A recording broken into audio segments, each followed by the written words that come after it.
भिंगार शहरात आगामी जयंती उत्सवांच्या पार्श्वभूमीवर महत्त्वपूर्ण बैठक संपन्न। महात्मा फुले जयंती आणि डॉक्टर बाबासाहेब आंबेडकर जयंती उत्सवांच्या पार्श्वभूमीवर भिंगार शहरातील विविध मंडळांच्या पदाधिकाऱ्यांनी भिंगार कॅम्प पोलीस स्टेशनमध्ये संयुक्त बैठक पार पडली। या बैठकीला पोलीस निरीक्षक जगदीश मुलगीर तसेच डीवायएसपी दिलीप टिपरसे उपस्थित होते। बैठकीत दोन्ही जयंती उत्सव शांततामय आणि शिस्तबद्ध पद्धतीने साजरे करण्याबाबत मार्गदर्शन करण्यात आले। मिरवणुकीसाठी सर्व मंडळांना परवानगी देण्यात येणार असल्याचे स्पष्ट करण्यात आले।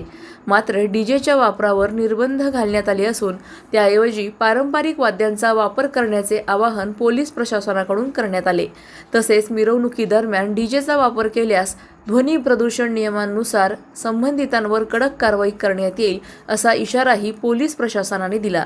या निर्णयामुळे शहरातील उत्सव अधिक सुसंस्कृत आणि शांततेत पार पडावेत यासाठी प्रशासनाचा प्रयत्न असल्याचे स्पष्ट झाले। या बैठकीस भिंगार शहरातील विविध मंडळांचे पदाधिकारी आणि कार्यकर्ते मोठ्या संख्येने उपस्थित होते।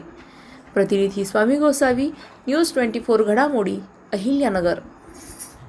आज दिनांक 11 एप्रिल महात्मा फुले जयंती तसेच 14 एप्रिल डॉक्टर बाबासाहेब आंबेडकर जयंतीच्या अनुषंगानं भिंगार शहर व आजूबाजूच्या गावातील जे काही आयोजक आहेत व मंडळाचे सदस्य आहेत व इतर नागरिकांची बैठक घेण्यात आलेली। त्यांना आम्ही जे काही त्यांच्या अडीअडचणी जाणून घेतलेल्या आहेत की मागच्या वर्षी काही अडीअडचणी आलेल्या आहेत का, तसेच त्यांना जी काही परवानगी लागणार आहे त्यांना आम्ही तात्काळ अर्ज करून ती परवानगी आम्ही तात्काळ त्यांना परवानगी देणार आहोत।